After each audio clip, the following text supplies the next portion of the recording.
ओम नमः शिवाय।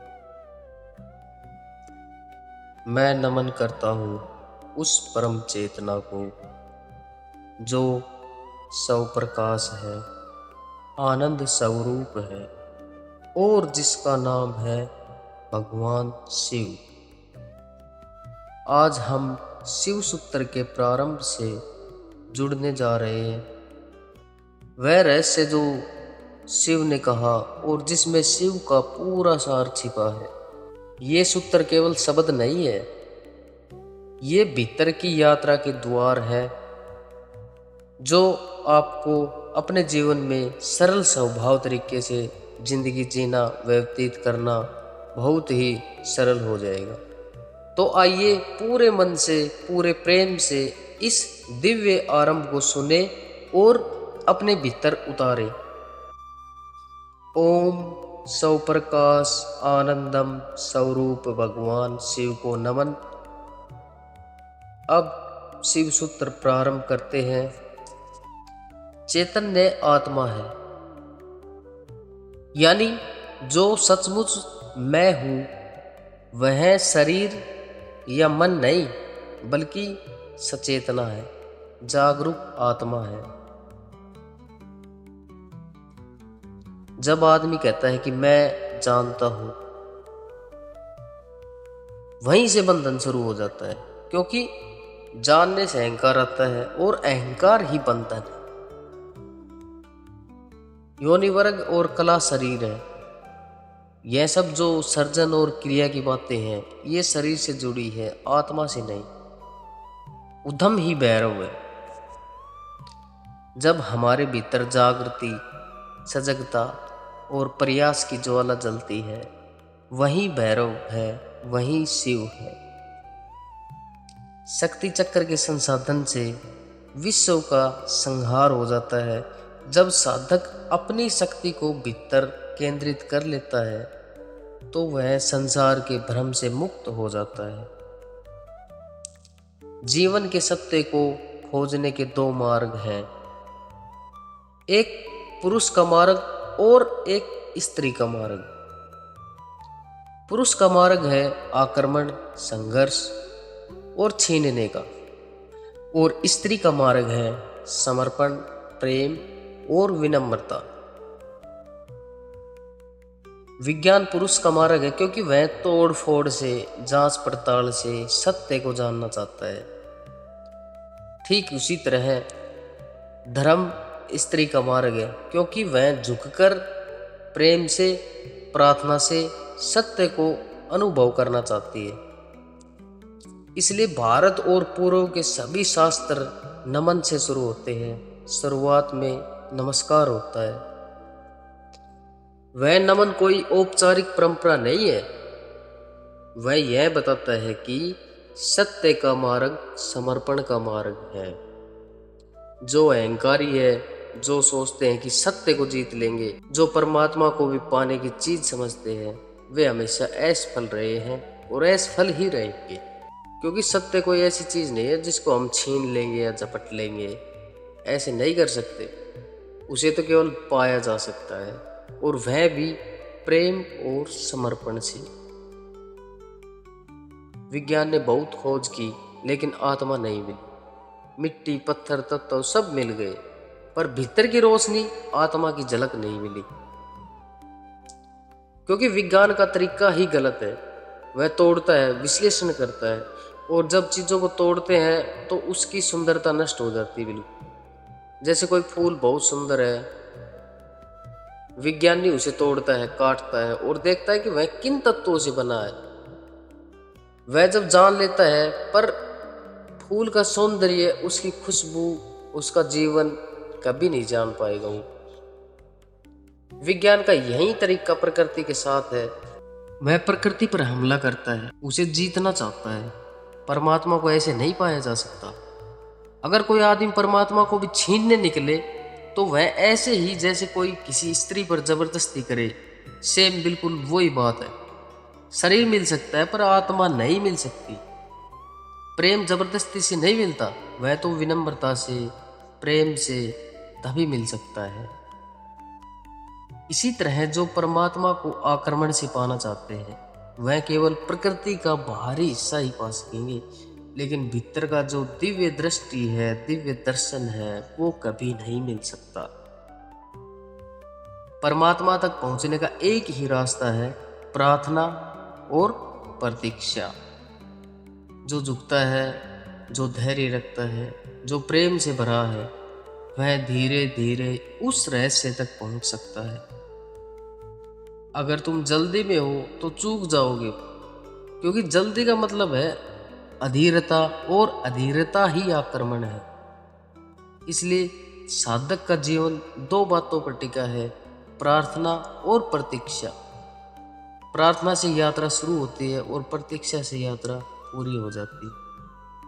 इसलिए शिव सूत्र की शुरुआत का इस भाव से होती है, ओम सौ प्रकाश आनंद स्वरूप भगवान शिव को नमन।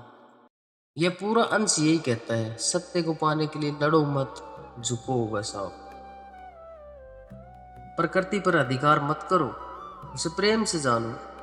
परमात्मा कोई वस्तु नहीं है, एक जीवंत अनुभव है जो तभी मिल सकता है जब तुम्हारे अंदर का जो मैं है वो समाप्त हो जाएगा। और आश्चर्य और विस्मय में यह भी फर्क है कि जिस चीज के प्रति हम आश्चर्यचकित होते हैं वह हम आज नहीं कल उस आश्चर्य से परेशान हो जाएंगे, उस आश्चर्य से तनाव पैदा होगा। इसलिए आश्चर्य को मिटाने की कोशिश होती है। विज्ञान आश्चर्य से पैदा होता है, फिर आश्चर्य को नष्ट करता है, व्याख्या खोजता है, सिद्धांत खोजता है, सूत्र चाबियां खोजता है। और जब तक उसको चैन नहीं मिलता, जब तक कि उसका रहस्य मिट ना जाए, जब तक कि ज्ञान हाथ में न आ जाए, जब तक विज्ञान कुछ कह न सके कि हमने समझ लिया, तब तक चैन नहीं लेता। विज्ञान जगत से आश्चर्य को मिटाने में लगा है। अगर विज्ञान सफल हुआ तो दुनिया में ऐसी कोई चीज न रह जाएगी जो आदमी न कह सके कि हम जानते हैं।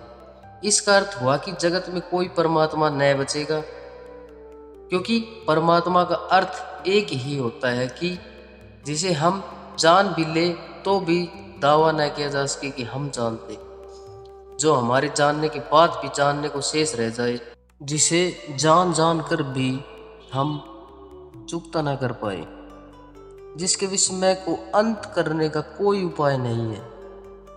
एक तो ऐसी वस्तुएं हैं जिन्हें हमने जान लिया, उन्हें हम ज्ञात कहते हैं। कुछ ऐसी वस्तुएं हैं जिन्हें हमने जाना नहीं चाहिए, लेकिन जान लेना हमारे अंदर से ही एक ऐसी जागृत अवस्था पैदा होती है कि जिसे हमारा अंदर जो मन है वो ये चाहता है कि हम इसको जाने किसी भी तरीके से।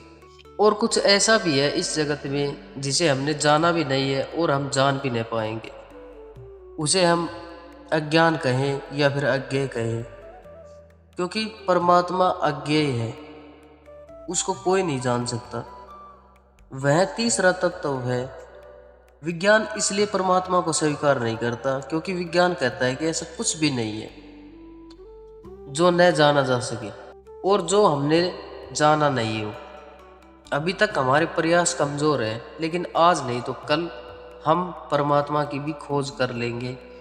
ये विज्ञान कहता है कि हम जान लेंगे, क्योंकि विज्ञान का एक घमंड है। एक दिन जगत का पूरा ज्ञान जान भी लेगा तो भी उसे परमात्मा कभी नहीं मिल पाएगा, उसमें अनजाना कुछ भी नहीं बचेगा, आश्चर्य पैदा होगा सिर्फ।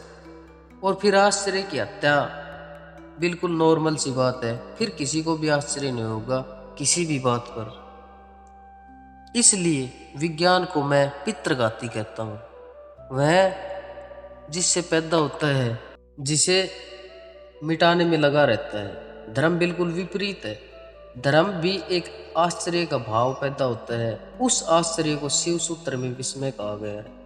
फर्क इतना ही है कि जब किसी स्थिति में आश्चर्य से भरना एक आदमी के अंदर कुछ उठता है, उसको हम धार्मिक खोजी भी कह सकते हैं, तो वह बाहर की यात्रा पर नहीं जाता, वह स्वयं की यात्रा पर जाता है। जब भी कोई रहस्य उसे घेर लेता है तो उसे वह सोचता है कि मैं जानूं या ना जानूं, मैं कौन हूं, मैं रहस्य हूं या फिर कुछ मेरे अंदर कुछ ऐसा है।